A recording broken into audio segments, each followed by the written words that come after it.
திடீர்னு கடப்பா போகலான்னு சொன்னாங்க அங்கே கோயிலுக்கு. சத்குரு கூப்பிடும்போது என்ன நாங்கள் போனோம், நாங்கள் திரும்ப ஒரு 10-20 பேர் கூப்பிடுவோம்னா சேர்ந்து ட்ரெயினெல்லாம் புக் பண்ணிட்டோம். ட்ரெயினில் தான் போனோம். அங்கே போய் கடப்பாவில் இறங்கிங்க. அங்கே உட்காந்து சத்குரு பேசுகிறாங்க எங்கிட்ட. இந்த மாதிரி இந்த இடத்துல சரியாக 40 வருஷத்துக்கு முன்னாடி இங்கே நம்ம வந்தோம்.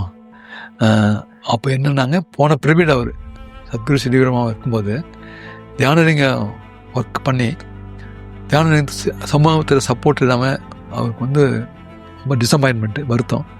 இனி இந்த பிறவியிட முடியாது, இன்னொரு பிறவி எடுக்கலாம் அப்படிங்கிற மாதிரி. இல்லை, அதுக்கு முன்னாடியே அவர் நடந்து வர்றார் அந்த கோபத்தில். இங்கேருந்து வெள்ளிங்கிரி மலையிலேருந்து நடந்த கோபத்தில் இங்கேருந்து போயிட்டார். கால் போன போக்கில் போகிறாருங்க. இப்போ ஒரே ஒரு ஆமாம், ஒரே ஒரு சிஷ்யர் மட்டும் பின்னாடியே வந்து அவர் எங்கேயாவது உட்காந்தாருன்னா அவருக்கு ஏதாவது சாப்பாடு பண்ணி வைக்கிறது, அது விபூதின்னு சொல்லுவாங்க. அவங்க தான் கூட போகிறாங்க.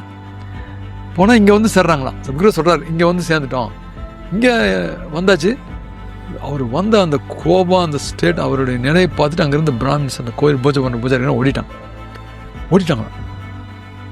அப்புறம் என்ன சொன்னார்னா, அப்போ சொல்லிட்டு same thing happen now also அப்படிங்கிறாரு.